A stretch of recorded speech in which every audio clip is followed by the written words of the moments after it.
Welcome to No Question About That. This is the midweek pod looking back on Arsenal 2, United 0 with Wayne. How's it going, Wayne? Yeah, pretty miserable today, Ed. It's not a good feeling.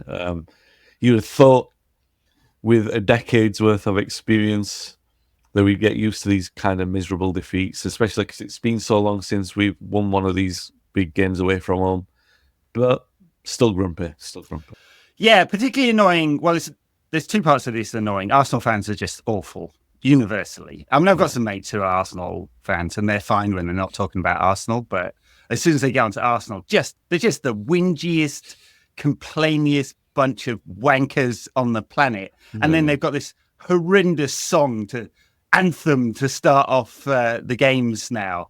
Yeah. North London forever. Just the cringiest, I'm embarrassed for them. I had to watch the game through my hands.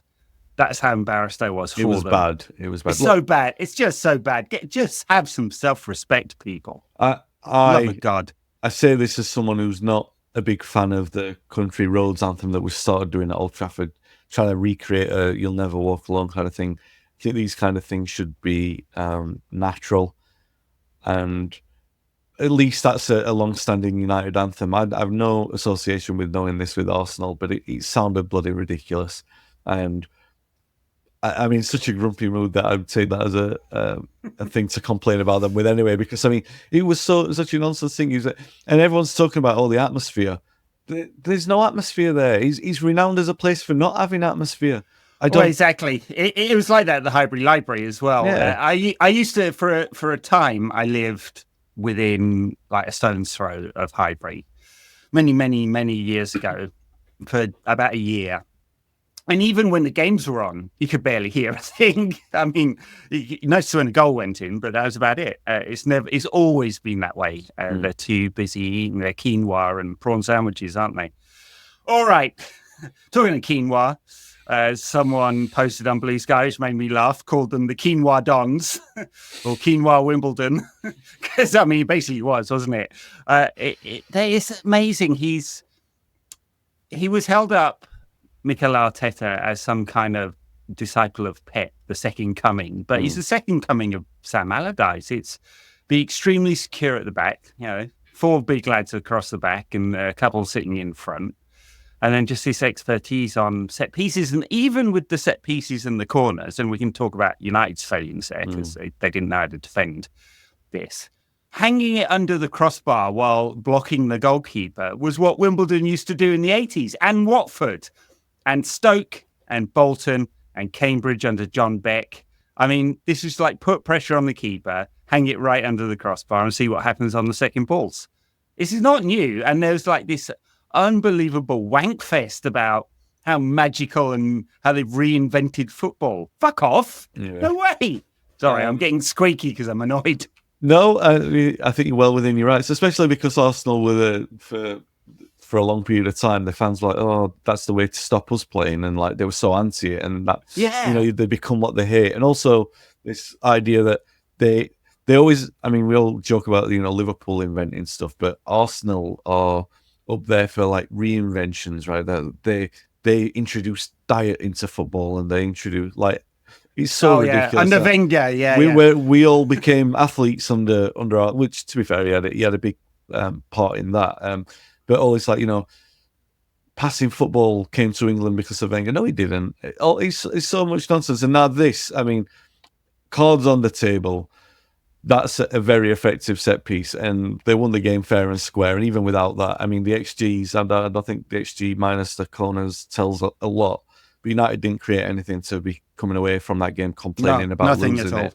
But and I'm not complaining about that as a tactic of winning a game, but just at least own it. I mean, the disappointing thing for me is that the way that they make it sound is like it's unplayable. It's not unplayable. It's just not at all. And United were practicing for it in the build-up. So what are they actually practicing now to watch them do it? Because they did look like scoring every single time they had a corner, and that was they did.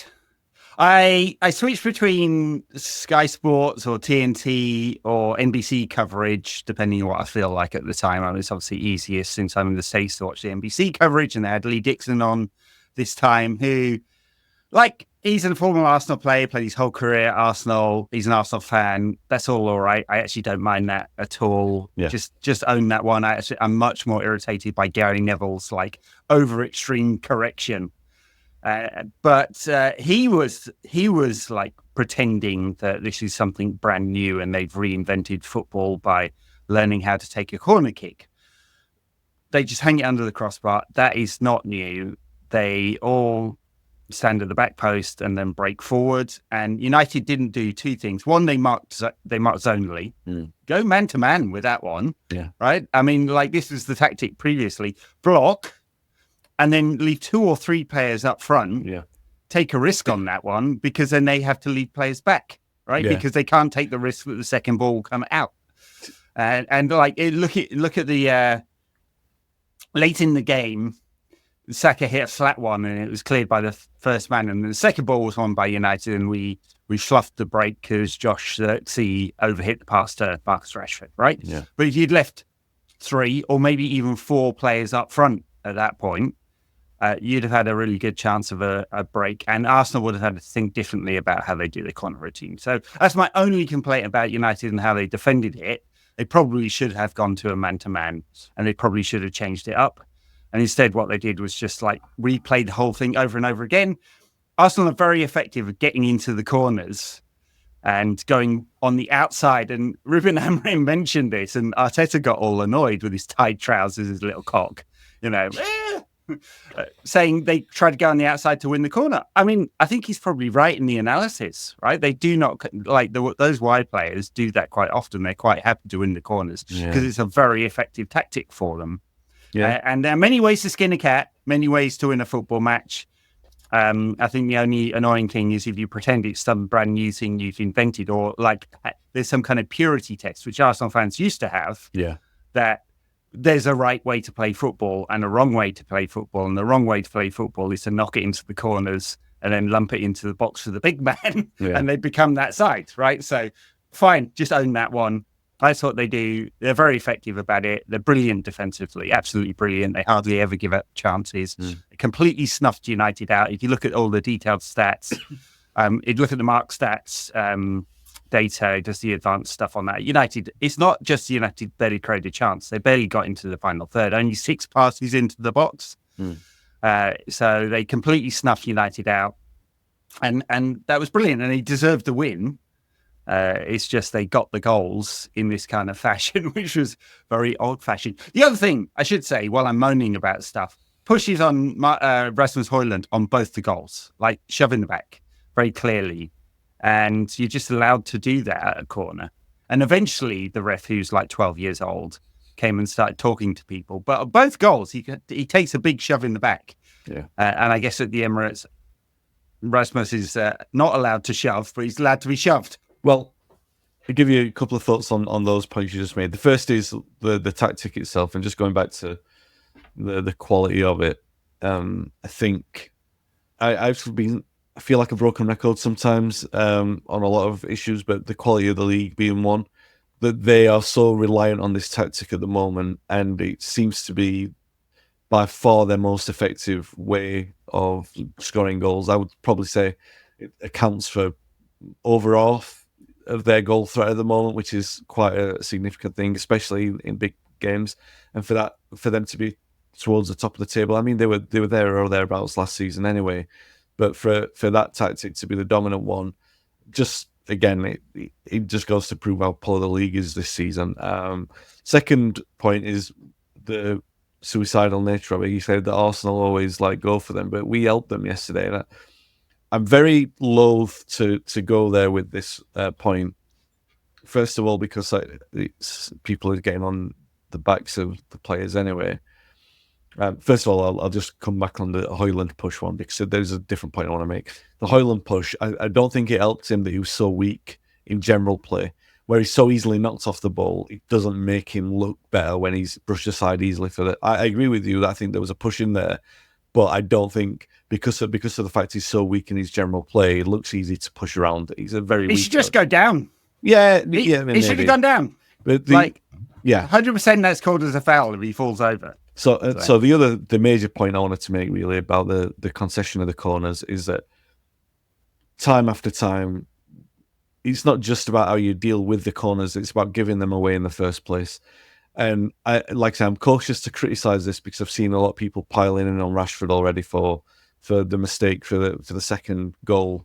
Really, and he's trying to dribble out, so it is a mistake. Exactly. This is the thing, right? It's about, again, we said earlier, ownership of stuff. So that's ownership of a mistake. You've tried something silly, and it has been costly. We know that it's cost us the second goal. There's no need to it's not directly led to it, but it's cost us a scenario where we're likely to concede. But it's not only him who did that. Onana did something earlier on as well. Can you remember there was a famous, and it might have even been Arsenal. No, it wasn't Arsenal, but there was a famous highlight of a Stoke game from years ago where the goalkeeper, it might have been Chelsea actually, where the goalkeeper gets the ball and he's a bit panicked. He doesn't know what to do. So because he's scared of the throw-in, he just turns and boots it out for the corner. Well, Onana did that, but he kicked it out for the corner. He could have kicked it anywhere, but he panicked and kicked it behind. So that was 2 corners that we gave away needlessly. And also, it wasn't just that. I mean, they were, like you said, they were playing for it. Like, they'd hit a shot through bodies, not even open for a goal, open for the deflection that it got, because it was I think Martinelli did it, and it was such a weak shot that it just, obviously, it was going to go wide anyway, but it was open for the deflection, because the deflection's the goal for it. I don't want to get on Rashford or Onana's back for the silly concession of corners, but I do think, like, that is a critical failing, right? It's you bring on a player into a game of football. You've seen what's happening in the game of football. All the pre-match preparation, all the pre-match talk was about the corners. The actual physical preparation that you were doing before the game was all centered around their set piece threat. And the first thing that you do is you faffing around in the corner and you make such a silly miscontrolling mistake, especially in the conditions as well. In the conditions, he knew all of those things that were going on, and he gave the corner away. And it's a mistake. It's a mistake. People make mistakes in football games, so I don't like the nature of the pylon that happens with Marcus Rashford after almost anything he does. I mean, it's I think I know where it's been driven from, but now it's kind of taken its own form. And there are a lot of players over the last 18 months that have been in very bad form and played very badly. Marcus is one of them. But every time he makes a mistake, there's a hysterical reaction to it online. And clearly, you should have just booted that one out rather than tried to dribble it out. Of course, if you dribbled out and United had achieved the breakaway from there and kept possession, then that would have been much better. Very frustrating all round. All right, well, that's a lot of mistakes we made. But what do you think about the team to start with? Because I think it probably surprised everyone that Tyrone Malacia was in at left wing back and Dalot over on the right, and it looked a bit more conservative than perhaps many of us thought, given that Ahmad's been playing so well. Like, how do you feel about that? And everyone across the back 5 moved around. Harry Maguire in the middle, Mazraoui on the left, De Ligt on the right.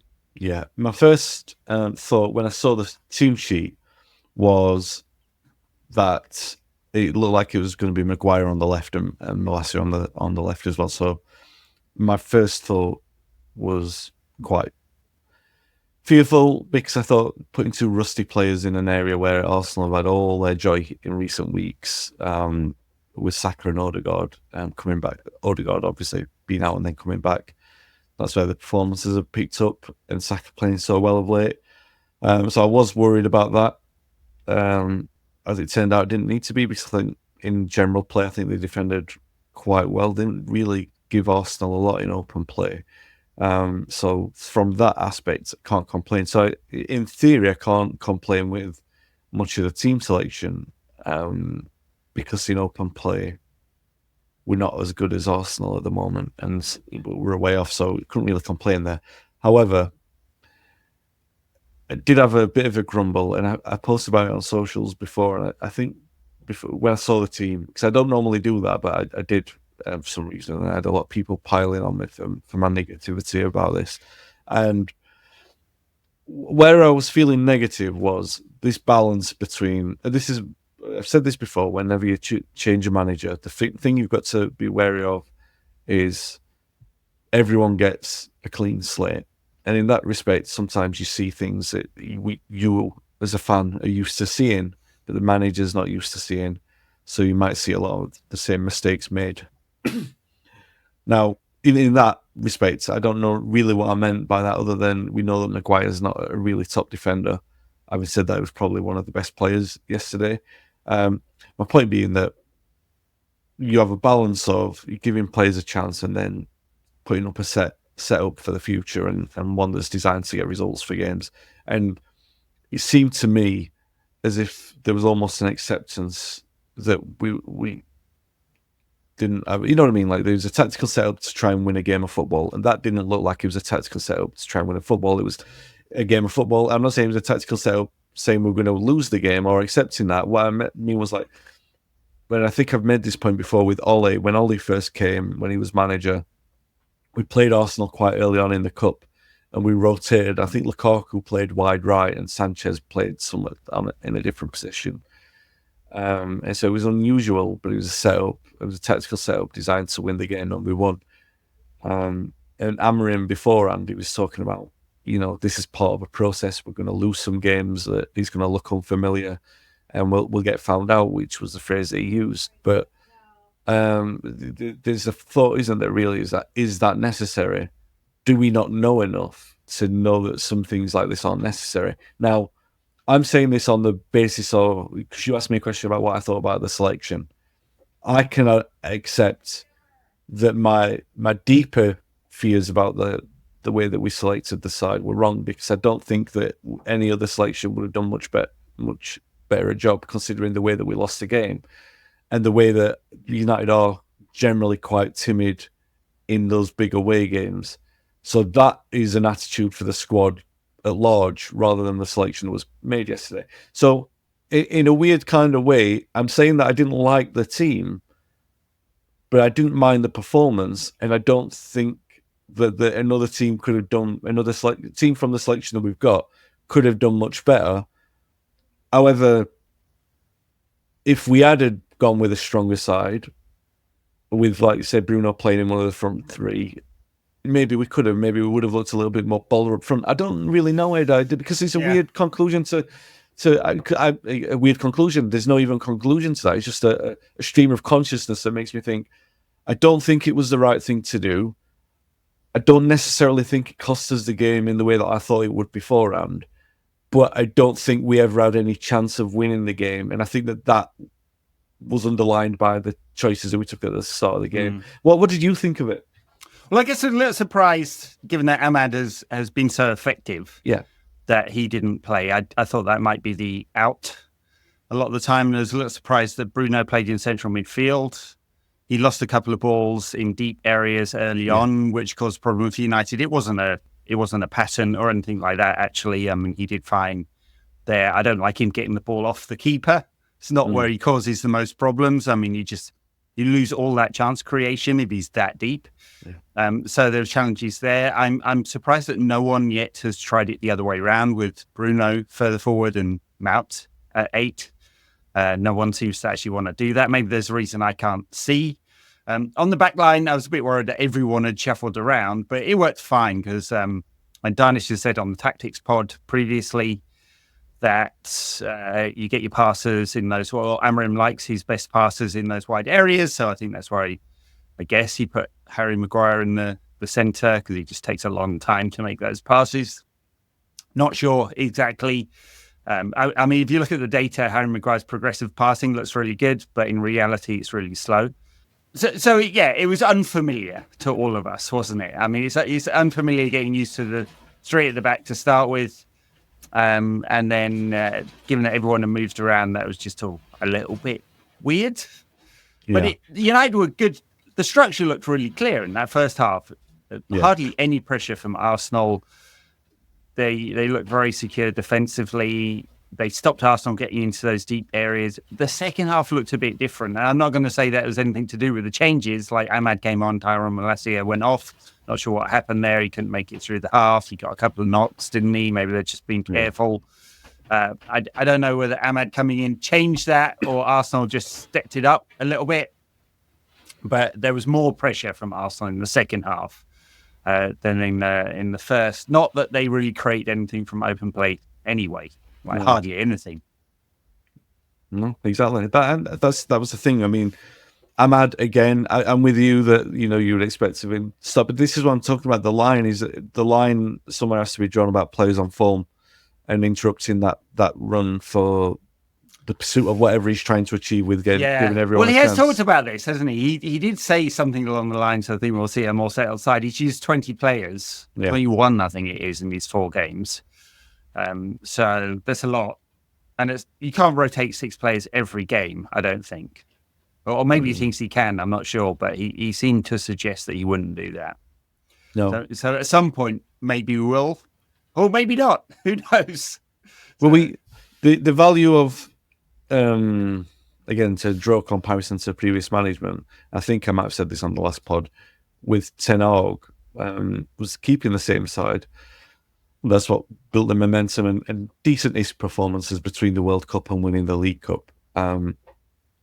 We said there's a transition of players, so it's not really the same kind of squad now, because it's a different manager and they've all got fresh slates from that respect. So I don't mind the approach so much.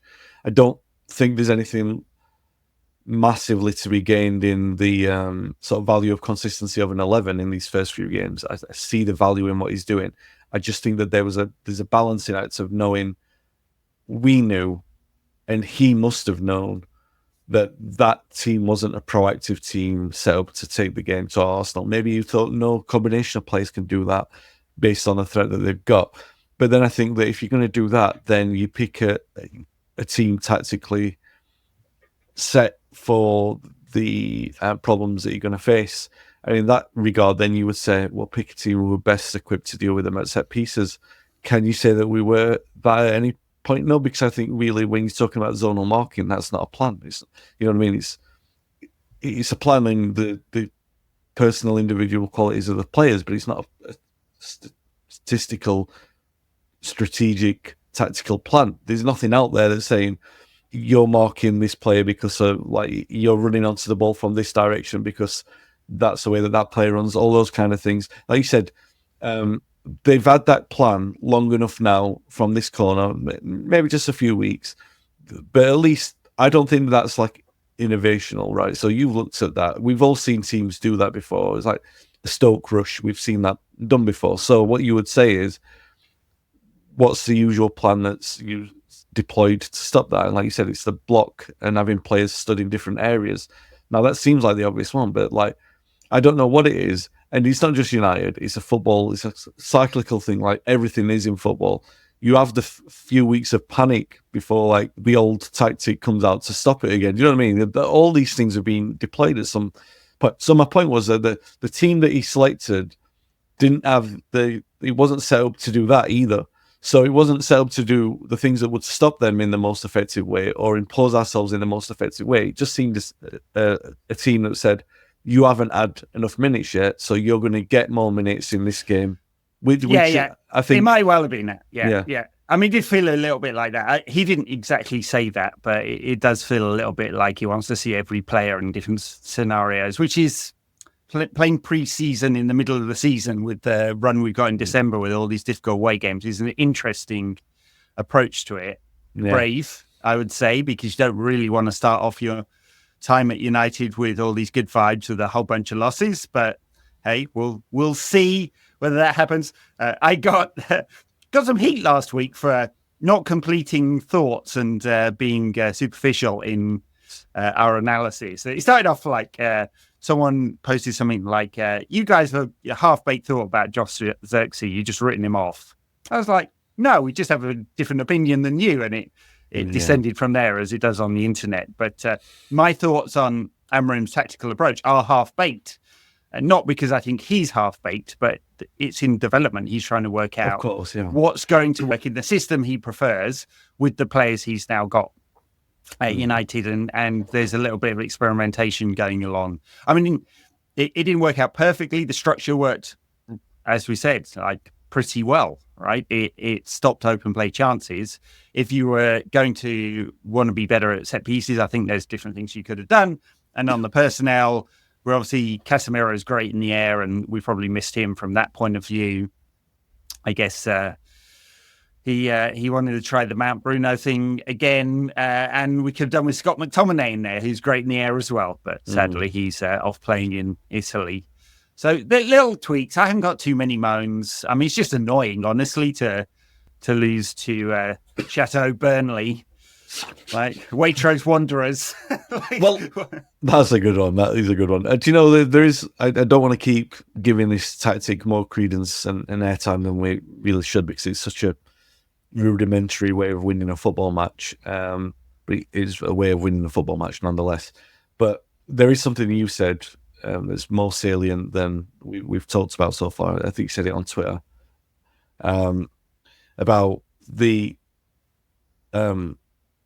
potency of this tactic to instigate fouls, that you see them much more commonly in this tactic, but because it's so much of a sort of rugby technique and it's everywhere, it's very difficult for a referee to call it. So whereas I'm actually on the fence with the Højlund thing, saying I think he was too weak in the general play, that made him look poor in that moment.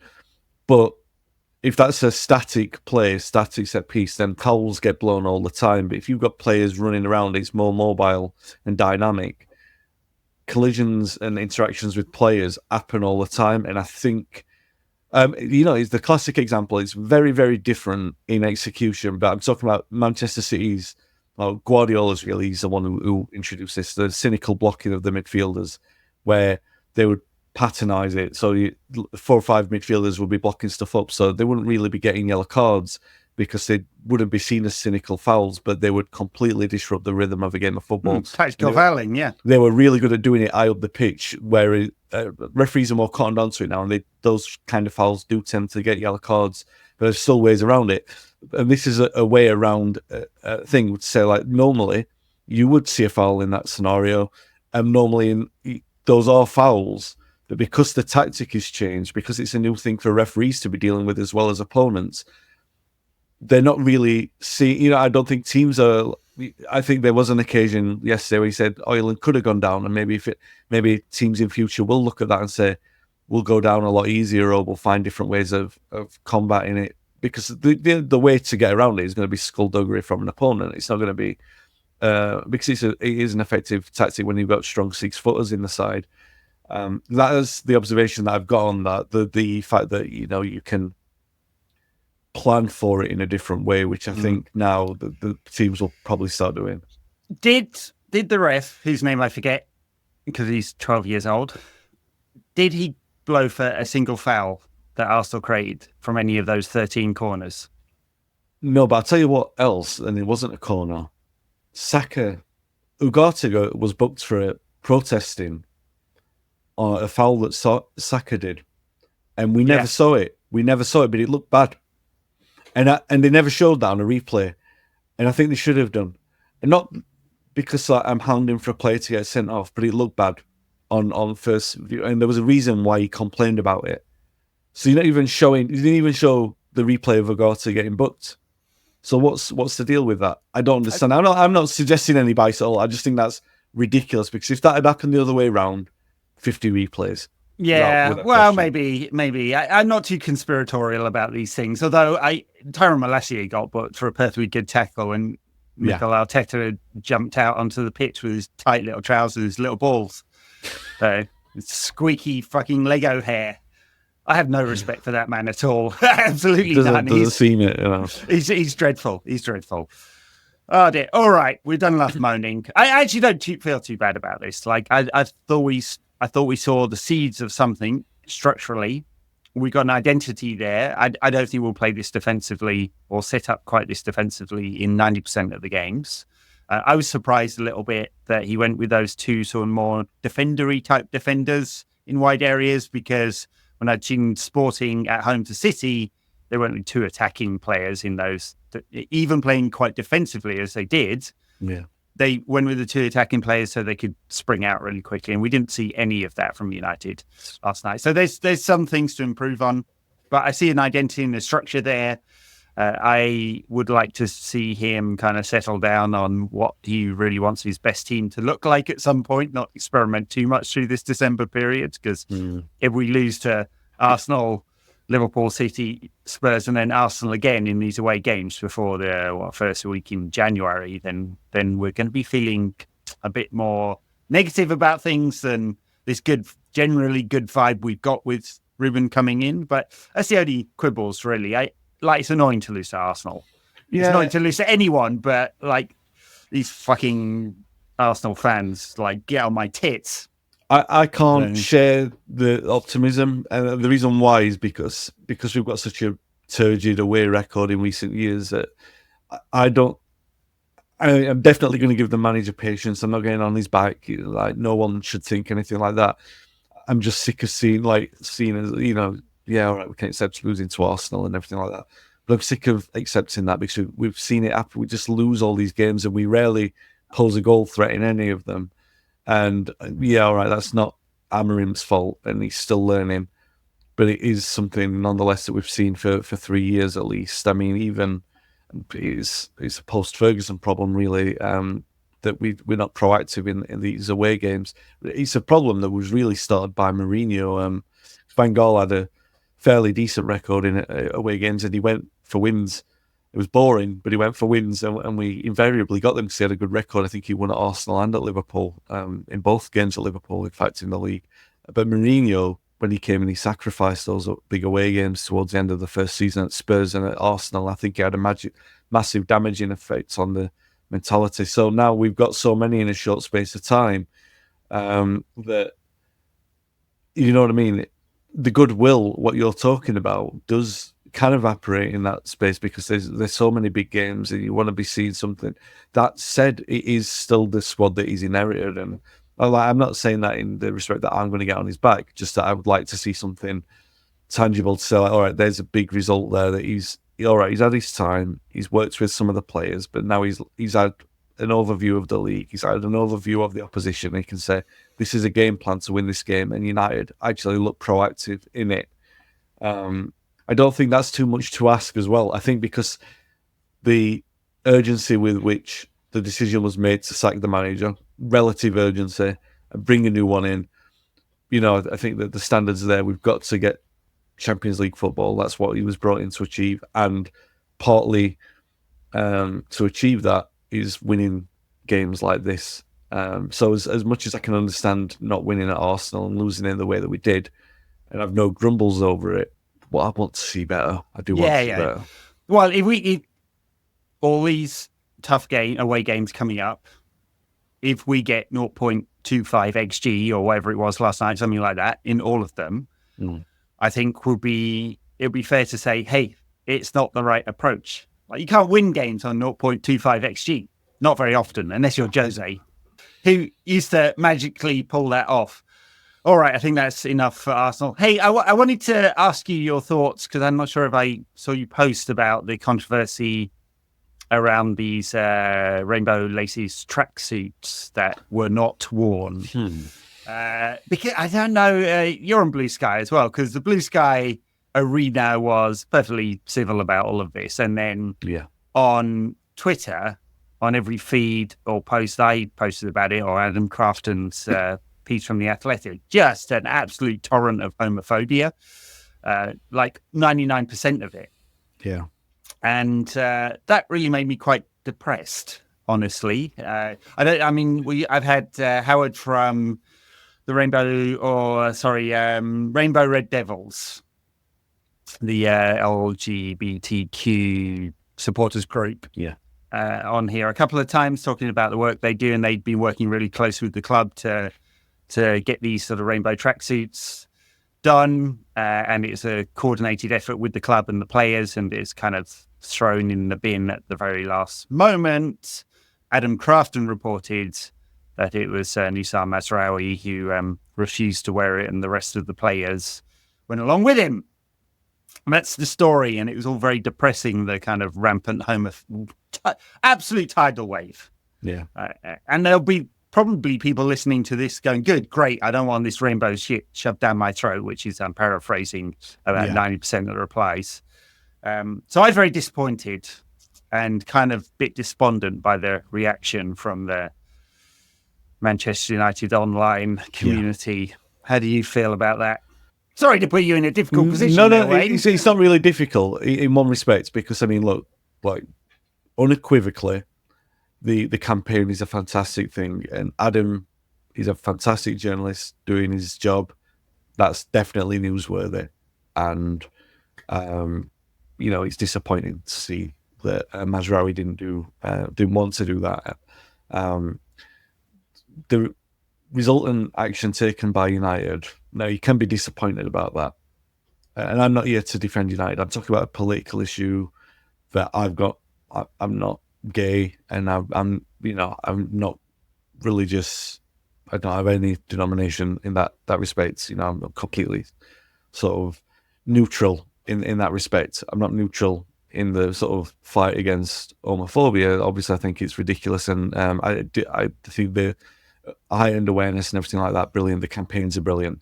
What I would say, and this isn't a United issue, it's the different players, and most notably Muslim players, where this is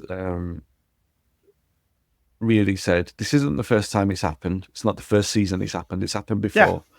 What I think there needs to be some kind of better dialogue before these things happening, because I feel like people are being led down garden paths to villainize, not individuals, but weaponize a political argument. I hate saying that, but you know what I mean with terms of sexuality, the political argument. In terms of this discourse, it's kind of political, where it crosses over into social religion and stuff like that. So I think there ought to be, and I think that this episode is a really good case study for this, better dialogue before these campaigns are made, because it serves nobody any positive purpose at all for a player to be singled out. We don't know, any kind of religious beliefs or anything like that, so I don't want to go down that path. But also the propensity for an article like that to then engineer all this abuse that goes the way of either individual or either party in there, because the point is that it's meant to be celebrating inclusivity, right? The only thing that it does in a positive way is that it gives the conversation oxygen, so it brings it to light. So why is this a bad thing? You know what I mean? So it gives the opportunity for that kind of perspective. So I think that that's not bad in the perspective that it can be a healthy discourse to have to reach some kind of progress. But I don't think that's what we're talking about here, because I don't think that there's a standoff where the religious beliefs of the players are going to be broken down in a barrier way that's like, all right, this is progress. I don't think that that's what we're going to see in this generation, unfortunately. So how do we best approach that in a way that makes the statement a more healthy thing? Or maybe that's the point. Maybe the point is to ruffle the feathers. Well, I kind of think it in part, right? So what is this, right? Why do we have a Rainbow Laces campaign or Pride Month? It's to recognize a group that is, generally speaking, marginalized in society. And there are different degrees to that. Now, I live in a city that is probably one of the most liberal in the world. There's Gay Pride Parade every year, and a bunch of blokes can walk down the street like naked, and like no one's going to care, right? And it's perfectly fine. And I also recognize my total privilege that there is no part of my life in which I am marginalized. None. Like, exactly. I'm a white, I guess now I didn't grow up with a lot of money, but white, middle class, live in a nice neighborhood with a house. I'm tall. Like, pick any attribute of my identity or life, no one's marginalizing me, right? So I totally recognize that. And I recognize also, Musab Mazraoui hasn't made a statement about this or anything. It's just been reported that there are many reasons why somebody of certain faiths might feel uncomfortable. Now, it might just be dogmatic sort of reading of the scripture, which is interpreted in different ways, right? By the way, and I'm not a scholar of faith, so I can't claim any expertise, and I'm not going to claim any expertise here. Or it might be a lack of comfort in, I don't know, his national team environment, a family environment, or whatever. I don't know. He grew up in the Netherlands, which is also quite a liberal society. So I can't ascribe anything to him. I was kind of more disappointed. I'm disappointed in that he couldn't just. It's not about promoting homosexuality. It's about recognizing a marginalized group and a fellow set promoting of humans. Inclusivity. And saying, hey, we're all different. We're all part of one big societal family. And at United, we're a football club. And I was disappointed that he couldn't go, hey, this is not about me going I'm not shoving some quote unquote something down your throat and going, hey, you gotta accept these rainbows. I honestly don't know why people are so scared of the fucking rainbow other than their blatant homophobia, right? So I was disappointed from that level, right? I don't know the underlying details behind it and why he might have felt like this, so I can't ascribe anything there, right? But I'm just disappointed you can't go, okay, yeah, so what? It's a rainbow, right? But I think I'm maybe more disappointed in the group of players who kind of, I understand from a team bonding perspective, they've gone, okay, it's all for one and one for all, right? We're together, we're in this or we're not in this. And so I kind of understand it from that perspective, but I'm disappointed that they've effectively, it might not be what they wanted to achieve, but they've effectively gone, yeah, okay, we are not going to support this large marginalized group, gay and lesbian and trans people, because one person has said, I don't want to do it. All right. So I'm disappointed from that perspective. I'm not saying there's an easy solution to this because there really isn't. Well, on Twitter, I was like, we should just let the person who's got intolerant views stand up their own views. And that does create a virtual pylon, I guess, because you're picking out one person. But the alternative is you allow, and it appears to be that it was just one person in the group that said this, and some of the other players were not happy with this choice, according to the reporting. So we've let that one person derail part of the campaign, and that is now the story. So we create the division anyway, right? Well, so maybe, I mean, there are two ways of looking at this as well. Again, this isn't, I'm in exactly the same position as you, although with no hair. So that's my one little privilege I don't have. That's a joke, by the way, everyone.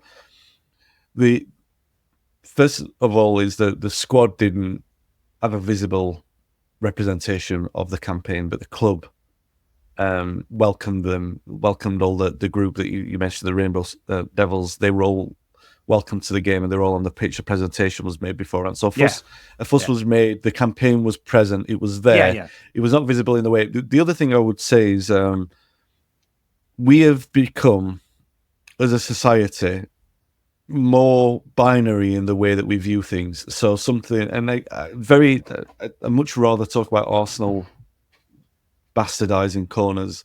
The corner routine than this, because I really, really don't want to offend. But the point I want to say with this is that we've reached a point in society where anything that doesn't look like it's showing support is automatically shown as opposing the cause. That's not always the case. Now, it is difficult to. I'm not saying that in this case that is the scenario, but that happens so often. And what happens is, because we don't know anything about Mazraoui's approach, because he hasn't come out and said that, we just have a very good inkling on it's to do with his faith and everything like that.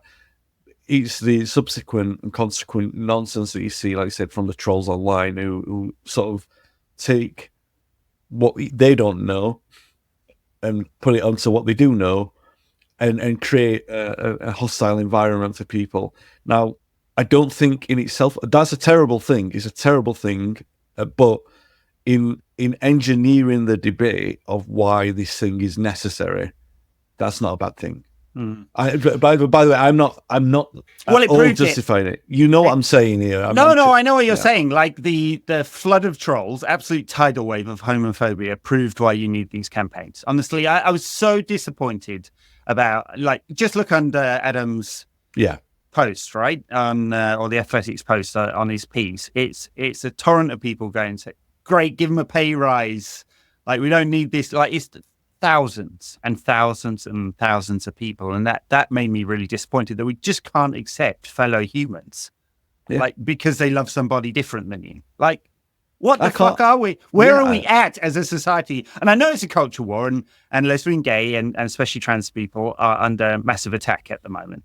Like, it's become part of the culture war wedge to divide people, and social media exacerbates that completely because, especially on Twitter, the algorithm is tweaked to push engagement and hate, right? So it's very difficult to have any kind of discussion or debate in that environment because it's entirely designed to do that. That is not true of all social media, but most of them is true. So I don't know. I was just very disappointed with that. I'm not saying there was an easy fix or an easy solution, although, you know, my temptation would have been just to go, like, all right, okay, let the intolerant person explain their views.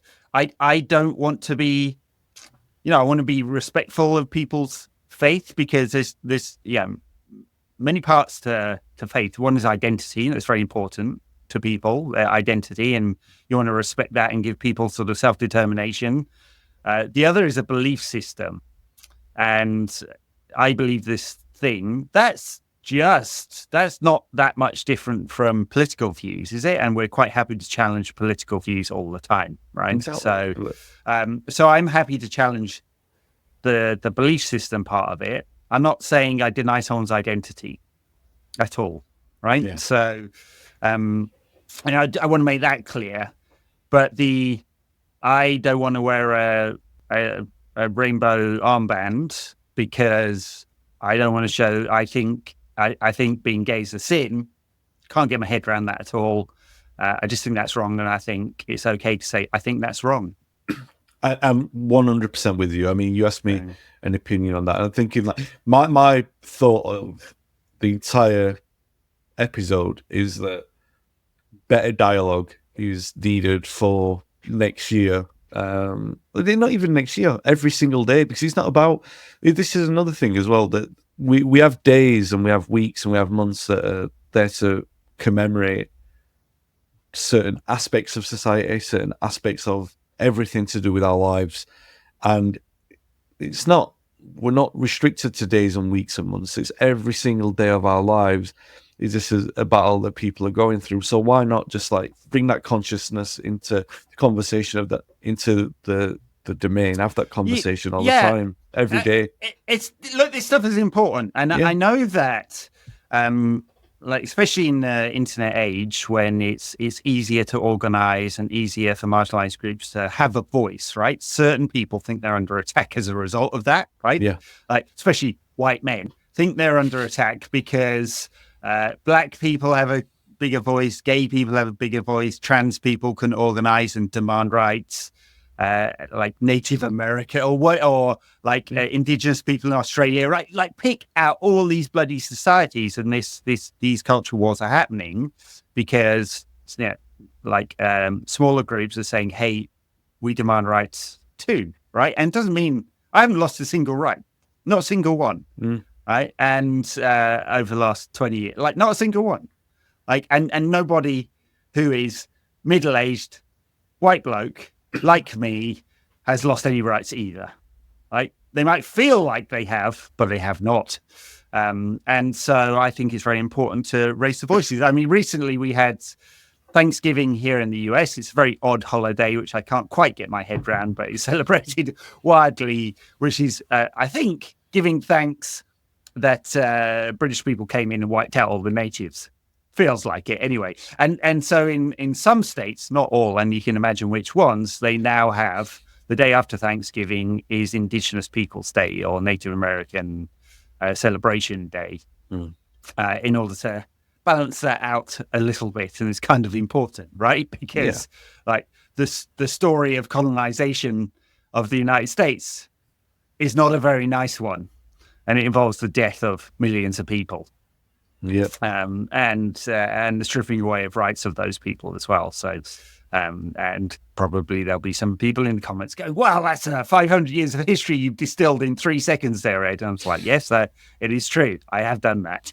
So, all right. Sorry to bring that up. I can't help myself but address these things. And there'll be some people going, "Hey, why aren't you just talking about football?" I don't want politics coming to football, but hey, politics are always in football. Yeah. Our owner, the Glazer family, do a lot of political fundraising, and so they do. Manchester City owned by a state, so are Newcastle and Paris Saint-Germain, and our other owner, Sir Jim, was a big proponent of Brexit. Like, politics is everywhere in sport. It's the most widely participated in activity. It's incredibly engaging, and that's why all these issues come to the fore, right? I think at large audiences there. Massive audience. Which, like, sport is politics. Politics is sport. You can't get away from that. Absolutely. No, I agree. So, all right. Wow. I think are we done? We talked about everything. What else is there? I'm not going to bring the tone up any, but it should mark the passing of two people connected with United this week. Kath Phipps, the legendary secretary, receptionist, more receptionist than secretary. She's been with the club since 1968. Sadly passed away today after a couple of weeks of really poor health. And Tony Young, who was played 100 games or so for United in the 70s. Saw that too, yeah. He passed away. I mean, we're talking about. It tells you something that Kathy, people listening or watching this podcast will know more about Kathy than they do about Tony Young. That tells you what an impression that she made. Oh, yeah. Which it says a lot about her. And that's not in denigration to Tony, by the way. I worked with a lot of people from the team that he played in. Tony was a recluse after leaving United, pretty much. I think there was a rumour that he went into the police, but he left United. And so no one ever spoke to him. They never knew where he was. The 70s players would meet up at the reunion dinners and they'd be like, "Have you heard from Tony?" You know what I mean? Like, I can remember working with Brian Greenough, the first book that I did, and he was talking so much about Tony because there was a game in which they played together in the early 70s where they both scored in the last couple of minutes to rescue a draw against Chelsea. And he would always say, I want to see Tony again. But you couldn't get hold of him. I gather that his family were in touch with the club this week, so that was a good thing that some dialogue was made there. But then you come on to Kathy, who, like, everyone knows is like a cult icon of the club. Really, she's been in documentaries. She was in the Beckham documentary before, that was made last year or earlier this year. My perception of time's all gone. But it's just amazing to think of someone who didn't kick a ball for the club, but he's so well renowned that people would know of it. You'd know, you've got the image of her in your head, and the someone who was universally loved. I can't think of why she wouldn't be anyway, but for someone to have that kind of longevity at the club, to be like one of the bonds of the history, and it's not just like, Best, Law and Charlton and stuff like that. Someone who's been there since 68, someone who's been a supporter. She was 85 or something when she passed away. So someone who's been a supporter for all her life and seen so much, been through so much, and to be connected so strongly with the club, to lose someone like that. And obviously there's more passing week by week, really, but it's just really sad. Yeah. No, good to mark that. Thanks for doing that. I also wanted to note Abdullah from the Stretford Paddock YouTube channel passed away. I didn't know him at all, aside from he was on the channel. But a lot of people wanted to express their love for him. He was obviously very well regarded there and so young as well. So I don't know the details about that, but mark his passing too. All right. What a run around the houses. I'm gonna do a Forest preview with Tom, which will be like the tone's gone so down with Wayne. You can't rescue it, even with like predicting a more cheery build up.